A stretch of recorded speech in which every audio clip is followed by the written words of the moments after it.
C'est fini. Vous allez tous rendre des comptes. Tous sans exception rendre des comptes. Et ce n'est pas la victoire qui effacera tout ce qui s'est passé. Vinicius, son penalty, vous voyez le ballon? Moi non plus, je ne le vois pas. Il a fini à Babelwetz. Tu nous avais dit 10 fois plus ou 10 fois moins? Et je parle même pas de l'état dans lequel il a mis Bellingham. Il a pété un cap sur lui, tellement il faisait genre il le voyait pas. Parce qu'à ce moment précis, hein, il en avait marre qu'aucun retour défensif était effectué. Mais ne crois pas que t'es tout blanc, même si ton maillot l'est. Parce qu'on parle beaucoup du comportement de Vinicius, mais tout le match, durant tout le match, la manière que tu as de t'énerver sur tes coéquipiers, on n'en peut plus. C'est pas aussi flagrant que Vinicius, mais tu peux pas passer ton temps à t'énerver sur tout le monde. Surtout que ton niveau non plus n'est pas flagrant en ce moment. Kylian, tu provoquais un penalty de fou et tout, y a rien à dire. Mais t'as été recruté en tant que neuf. Pourquoi sur cette action magnifique de Valverde, dépassement de fonction qui avait tout fait, le ballon passe devant les cages, il n'y avait personne pour terminer ça. À ce moment précis, le moment parfait pour un neuf. A provoqué un penalty de fou et tout, rien à dire. Carrément, au retour à la 107e, faut dire ce qui est bien. Mais on veut beaucoup plus de buts que ça. On veut beaucoup plus de buts que ça. C'est de la merde.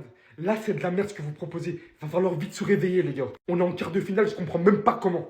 C'est pas mérité. Heureusement qu'il était là aujourd'hui. Raúl Asensio, c'est le seul qui a tenu la baraque jusqu'au bout. Franchement, je pense que j'ai jamais été autant épuisant. Regardez un match, l'Atlético de Madrid, ils m'ont épuisé mentalement. En fait, là, j'avais l'impression de voir deux opposés qui jouaient. Une équipe très organisée qui est l'Atlético de Madrid. Défensivement, il n'y a rien à dire. Quand ils mettent leur bloc là, tu rentres pas dedans. Demandez à Kylian Mbappé, 0 tir dans le match, 120 minutes. Hein. Et de l'autre côté, on avait le Real Madrid désorganisé à la mort. Je sais même pas qui jouait où. En deuxième mi-temps, même laisse tomber. Voilà, on était tombé à l'eau. Les prolongations, j'en parle même pas. Mandy qui se blesse. Plus de Bellingham qui se met à râler sur tout le monde. Déjà, il a râlé aujourd'hui sur Tchouaméni, il a râlé sur Vinicius, il a râlé sur Franck Garcia, il râlait sur tout le monde. Début de saison, on disait que c'était Vinicius qui cassait les bourses, mais moi, c'est Jude Bellingham qui commence à me rendre fou. Il est tout le temps en train de râler. Ah, franchement, le Real Madrid, on peut remercier l'arbitrage parce que le penalty de Julián Alvarez qu'il a refusé là, c'est la première fois que moi je vois ça. Que toutes les fois où moi j'ai regardé le football, quand ce genre de truc là, le gars il retire. Heureusement pour le Real Madrid aussi que dans le match, l'Atlético de Madrid, ils ont beaucoup raté. Surtout en deuxième mi-temps, quand Correa sort, l'autre rentre là. Regardez cette occasion là. Correa, au lieu de faire la passe à Julián Alvarez qui est tout seul devant dans la surface,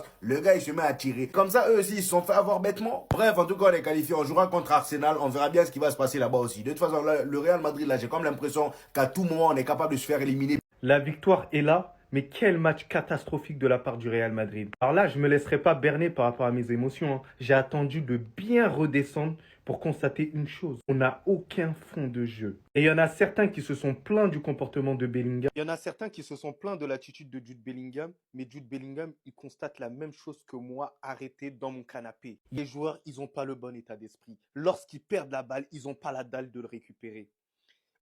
Aucun pressing exercé lors de ce match-là. Alors c'est peut-être la première chose que je veux dire de bien sur l'Atlético de Madrid, mais l'Atlético de Madrid, c'est incroyable en termes de jeu ce qu'ils nous ont proposé là aujourd'hui. On n'a pas été à la hauteur des tout grands, mais ils se sont battus avec leurs armes. Ils se sont